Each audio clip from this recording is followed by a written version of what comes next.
Okay. Yeah, good evening, everybody. I'm really sorry that I was late. My name, for those of you that don't know me, is Nick Kaye. I own a small pharmacy down in Newquay, which is health centre based. I'm a director of the NPA, but I'm also here because I'm doing a bit on the Royal Pharmaceutical Society and their view around it because we're involved with the LPN. I want to apologise for being late. Unlike David Cameron, I am Frontline Health Service, and even though he doesn't think I am, and the surgery that I was at overrun. I won't tell you how quickly I got from here to Newquay, but my car is still cooling down. The Q&A is, I think, going to be as important as this session, and a lot of it will be covered because I saw some of the presentations last night.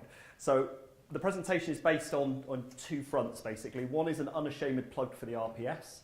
And one is around what the RPS has been doing as far as the consultation is concerned.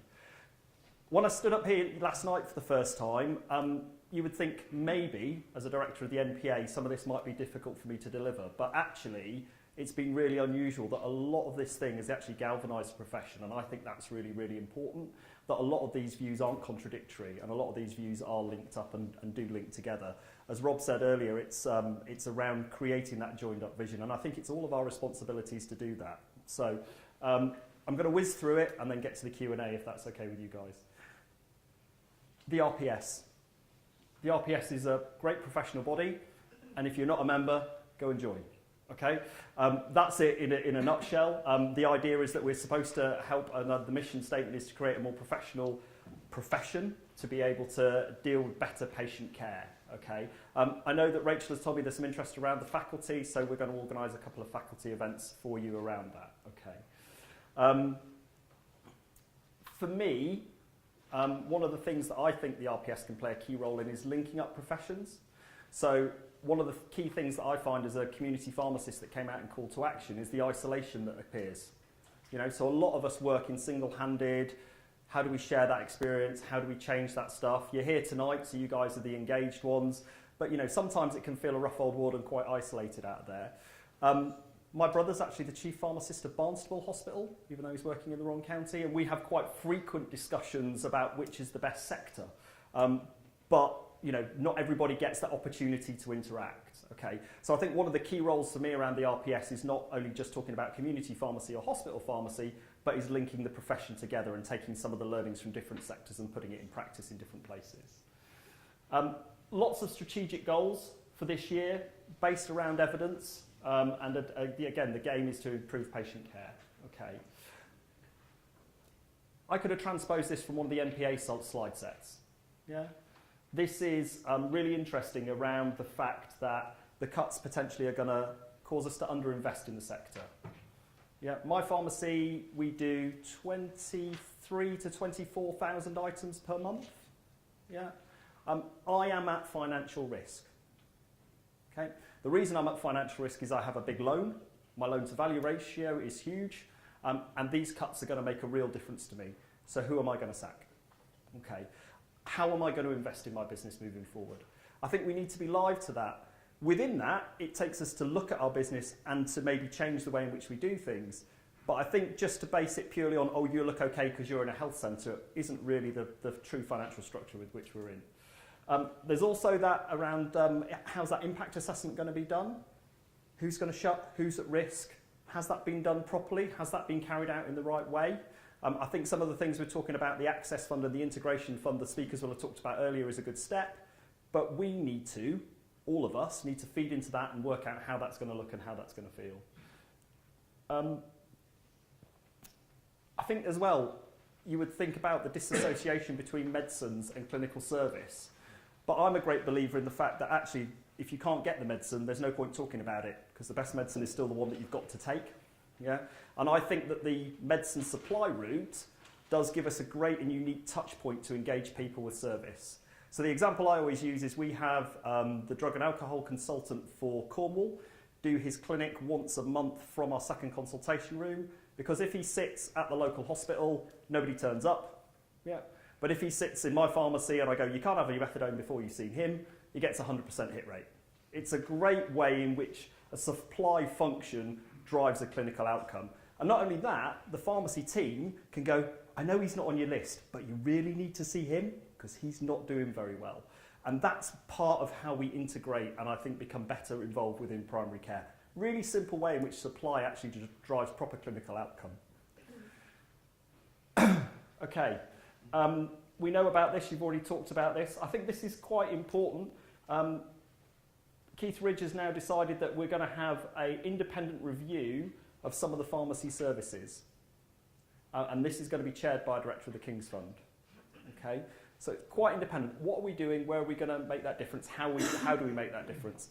I think some of the things that Rob's got at Pharmacy Voice will be really important to feed into that. And when Rob was saying earlier we've got numbers to back this up, I think that's important. These are DH slides. So these aren't RPS slides. These are Department of Health slides. This is basically talking about the funding and how we get paid. Any of you that understand how pharmacies get paid, can you come and explain it to me later? Because actually it is a nightmare. So what they're talking about doing is replacing things like EPS, activation payments, practice payments, all sorts of stuff, and giving you an activity-based fee. Okay? This is just that these are all the things that are up in the air for the consultation at the minute. Okay. Access scheme is really, really important. You know, what happens if you know, especially in Cornwall and Devon, you know, those places where the rurality of the pharmacy is massively important, what happens if they shut? How do we access that? But actually, if you're the government, are you going to pay for access to a pharmacy that's not doing any services? Just a thought, to be deliberately provocative. Okay. These are some of the things that the DH have heard in the consultation already that are playing back to us about what we've said pharmacy could do. Okay, so how are we within primary care settings? So where are pharmacies placed? How are they placed? I was at a practice today in St Austell where there's a pharmacist there that's managing all the repeat dispensing. Yeah, 32,000 patients, one pharmacist, 5 prescribing clerks. Okay, one of his key objectives is to make sure that he speaks to his community pharmacies. Doctor, don't bother doing a review on that patient. We'll send that patient for an MUR in the pharmacy. Yeah? Your managed repeat system, change the way in which you order it. Come and speak to me how you order it. Let's empower you to do it properly. Rob made a really powerful point earlier about empowering professionals to do the right thing at the right time. He was saying to me he had a pharmacist today from a large chain ring up and say, do you want me to order this special? Well, that's what the prescription says. It's about 250 quid. No, our special service is going to charge you $2.5 grand for it. Okay? That conversation wouldn't have happened 6 months ago because they'd have just done the 2.5 grand and got paid whatever they got paid. But the pharmacist now is empowered because he's had positive feedback from that surgery around helping him get the clinical recognition for doing blister packs in the right way, for dealing with care homes in the right way, that he feels now empowered to speak to another pharmacist who's working within a practice, and you've just saved the NHS 20 grand. It's just a really, really interesting and different way of working, and I think that's a really good example of how you're empowering the professional to do the right thing. This one here, medicines optimisation, I think that's a really good topic. I think that's where we can use a lot of skill set. But I'm actually really disappointed in that slide because obviously, as we all know, anyone that has diabetes doesn't have any other issues. Yeah? And anyone that's got asthma doesn't have any other issues. And anyone that's got mental health has no other issues. So I think there's a massive thing around there is get rid of all that and just call it polypharmacy. Yeah? Why, you know, the world isn't built like that. People aren't built like that. It's really important as far as evaluation is concerned that pharmacists involved with Vanguard sites, we talk about the new things that we're doing. We make sure we let people like Marina and Rob and David know about different ways in which we work. Yeah? If you're breaking those boundaries down with your surgeries and you're pioneering this stuff, don't assume everyone else is doing it and everyone else knows about it. Mark isn't here tonight, is he, Mark Stone? He told me a great comment, which I'm blatantly going to nick from him. An extrovert pharmacist talks to somebody else's shoes. Yeah? We're rubbish about shouting about what we do and what we do really, really well. Okay. Infrastructure.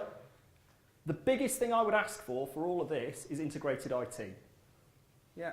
That would revolutionise what we could do and what we could offer, irrelevant to where we were set. Yeah. I'm really lucky. We have access to full clinical notes. Yeah. We are integrated completely with the GP practice. We can add stuff. We can book appointments if we need to. We can intranet message GPs. That would change the way we work fundamentally. Yeah? Why should I have it just because I'm in a health centre? It makes no difference. You guys have got exactly the same skill set as everybody else. You should have access to that. You should be able to do that. Okay. Integration front. I think this is around what we're talking about is about integrating the practice. Rob said earlier, I think, don't think small, think big. If you think you can integrate this, I'm seeing a GP practice, my own GP practice tomorrow. We're going to talk about how we can map different members of the team to different roles within the surgery. And then I'm going to try and twist Marina's arm at the end and go, this is a new way of working, can I have some pennies? Yeah, because she might say no, but I think, a pharmacy technician could do some stuff, a pharmacist can do some stuff. It's just a different way of working and a more clever way of working. Okay. Again, this is around the DH stuff. These are some of the stuff that they've heard that we could do. I was at a conference the other day and I was speaking to a pharmacist who now works in a 111 centre in London. Yeah? It's absolutely changed the kind of referral rates that Rob was talking about because she knows it. She works in pharmacy 3 days a week. Yeah? She knows what all the services are. At the weekend, she decided that she wanted to work for 111. Yeah? She can absolutely feed into whatever that is. And that referral rate, anything to do with medicines, anything to do with anything pharmacy comes to her. She handles that within that call centre. And I think that that's really interesting. I must admit, a commission delivery service, an emergency supply scheme, a minor ailment scheme, okay, but I like Rob, again, to be a little bit more provocative. We can do better than that, can't we? Really? Tell me something that's new there. In Cornwall, I do all of that. Where's the new? Where's there something different, I think there is interesting stuff around technology here. So some of the stuff is around, somebody was talking about how you create headroom. I think we've mentioned hub and spoke today. I lost 3 days of my life doing a hub and spoke consultation for the NPA. They're talking about changing the rules for independents being able to use hub and spoke. So I think it's really interesting if you're involved with that consultation, get involved with it and have a think about it. I think it's going to potentially unlock some headroom, but it also, I'm not sure that it stacks up. Hub and spoke for me has answered asking loads more questions than actually it's answering. And one of the main questions is around something called FMD. I don't know if anyone's heard about FMD. FMD is the Falsified Medicines Directive, and irrelevant to anything else that happens over the next 2 years, that will fundamentally change your dispensing process. Because what that means is every single product that leaves your pharmacy has to be scanned. It goes to a European cloud to prove it's real. Goes ding, yes, that's a real box of atorvastatin, and then you can give it out to the patient. And every single product has to be barcode and tamper checked when you give it to the patient. Tell me how that's going to work with hub and spoke. So I've got a bag, and I've got to take it apart, and I've got to bing it. Aggregated barcodes, you can't do that because you've got to check the tamper seal. Really, really interesting, because if you think about how that legislation was designed, the UK was the only country that said we don't want it. Yeah? I'm fortunate enough to sit on a European forum where loads of the guys there from Spain, Italy, Germany, they don't want our system. What they will do is they will concentrate everything they can in the pharmacy to stop multiple ownership, to stop chains, to stop all that kind of stuff. And that's the world that we're going to have to try and build our system around. So FMD, watch this space. It's going to be a freaking nightmare. Sorry about YouTube, but it is. Again, I don't think the DH has been very imaginative here. Online. Yeah? This already happens. Show me where this doesn't happen. Show me where you go, okay, I'm going to order my repeat prescription online. I'm the nominated pharmacy. It comes to me. Patient delivers it. They come and collect it. That already happens. That's not exciting. That's the real world right now. Okay? Medicine supply, I've already touched on that. I think most people would agree that the medicine supply allows us to have a touch point to interact with patients. RPS specifically, how is it sort of responding? Loads of different consultations going on, loads of different events. One of them you're at here tonight.